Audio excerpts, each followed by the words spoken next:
समकोण त्रिभुज। तीसरा नंबर सवाल कहता है कि समकोण त्रिभुज का आधार ऊंचाई के 2 गुना है और क्षेत्रफल 48 दिया है। तो आपको आधार और ऊंचाई दोनों निकालना है, आधार और ऊंचाई।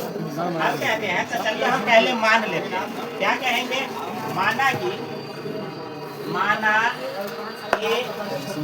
आधार हो जाएगा x, आधार को माने x और ऊंचाई को मानिएगा क्या कहता है? आधार ऊंचाई के 2 गुना है, मतलब आधार के ही आधा हो जाएगा। तो हम क्या कहेंगे? ऊंचाई कितना हो जाएगा? तो x/2। ऊंचाई क्या हो गया? x/2। अब हम त्रिभुज बनाते हैं। समकोण कैसा होता है?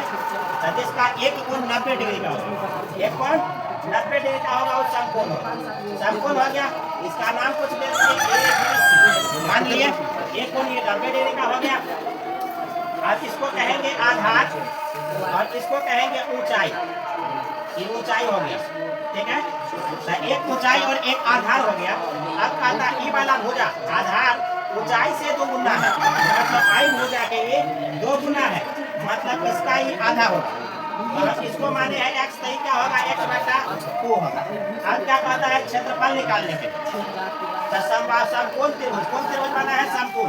तो लिखिएगा समकोण त्रिभुज के क्षेत्रफल क्या होता है? 1/2 और b गुने h, बेस गुने ऊंचाई, आधार गुने ऊंचाई होगा। 1/2 देंगे और इक्वल क्या दे देंगे? इक्वल में हो जाएगा बेस कितना है इसका? तो बेस दे देंगे ये है x, आपको ना ऊंचाई कितना है? तो ये है x, /2 है। अब क्या कहता है? 48 इक्वल क्या हो जाएगा?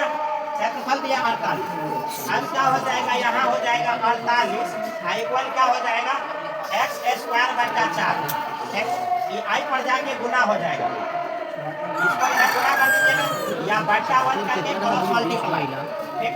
तो x² बराबर 48 गुना 4 कर दीजिएगा और अब इसको फैक्टर में ला दीजिएगा।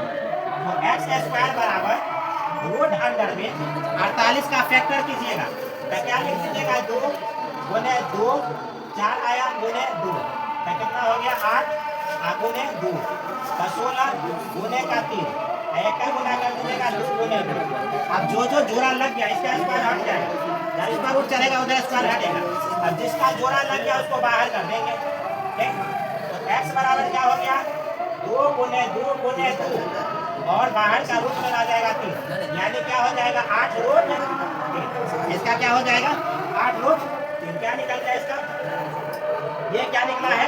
x हम किसको माने हैं? आधार पर। अब हमको ऊंचाई है, तो ऊंचाई क्या हो जाएगा? तो h बराबर ऊंचाई होता है, तो x/2 क्या दिया है? 2। अब हम x कितना निकाले हैं? यानी आधार निकला है इतना, तो हम यहाँ पर दे देंगे 8/√3/2। ये कट गया था 4, यानी h की वैल्यू कितना आ गया? 4√3, यानी आधार इसका हो गया 4√3, ऊंचाई हो गया कितना? 8√3, 88। और क्या है? व्यास निकालना है इसका। परिधि कितना दे रहा है? 88 पाई, और निकालेगा क्या है? व्यास। तो परिधि कह रहा है, तो परिधि 88 है, तो हम फार्मूला लगाएंगे परिधि का, ठीक है। तो परिधि क्या होता है? पहले एक वृत्त बना देते हैं और इस वृत्त का यह मान, ठीक है, दे दिया और हमको निकालना है परिधि, ठीक है। परिधि का फार्मूला होता है 2 पाई, क्या होता है? 2 पाई। हम यही फार्मूला लगाएंगे, ठीक है। तो परिधि में क्या आ जाएगा?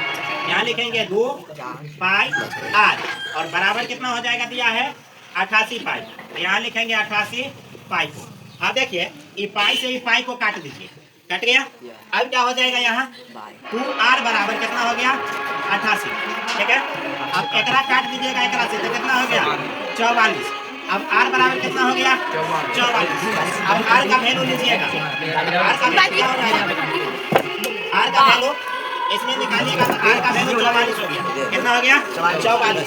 अब आपको निकालना है r का वैल्यू 44, तो कहता है व्यास। क्या निकालना है? व्यास निकालना है। तो व्यास 2 गुने r होता है, तो कहेंगे 44 गुना 2 कर देंगे तो 88 क्या हो गया? व्यास आंसर हो गया। क्या कहता है? समबाहु त्रिभुज। समबाहु त्रिभुज के भुजा दिया है 12 सेंटीमीटर, ठीक है। और कहता है क्षेत्रफल निकालने के लिए क्या है, समबाहु त्रिभुज की भुजा 12 सेंटीमीटर है और क्षेत्रफल कहता है ज्ञात करने का। तो हम देखते हैं समबाहु त्रिभुज किसको कहते हैं, जिसका सभी भुजा बराबर होता है उसे हम समबाहु त्रिभुज कहते हैं। ठीक है, तो ये हो गया आपका समबाहु त्रिभुज। एग्जाम्पल के तौर पर लीजिए इस टाइप का, इसका तीनों भुजा क्या है, बराबर है। ठीक है, और इसका भुजा दिया है 12 सेंटीमीटर। अब कहता है इसका क्षेत्रफल निकालना है। तो जब भुजा 12 दे दिया तो क्षेत्रफल, तो समबाहु त्रिभुज का क्षेत्रफल जो होता है, कहेंगे समबाहु त्रिभुज का क्षेत्रफल, समबाहु त्रिभुज, समबाहु त्रिभुज की क्षेत्रफल क्या लिखिएगा, समबाहु त्रिभुज के क्षेत्रफल में हो जाएगा 4/√3/4 होता है और गुणे भुजा स्क्वायर होता है। इसको शॉर्ट में ऐसे लिख दीजिएगा, √3/4 गुणे भुजा स्क्वायर। अब यहाँ पर भरना क्या है, सेकंड। तो यहाँ ले लेंगे हम √3/4 आप गुणे 12 का कर देंगे स्क्वायर। ठीक है, अब 12 का स्क्वायर करेंगे तो √3/4 आगुना करेंगे 12 गुने 12। अब 4 से इसको काट देंगे तो कितना आ जाएगा, 3। अब गुना करेंगे 12 या 36 √3, यही इसका आंसर हो जाएगा।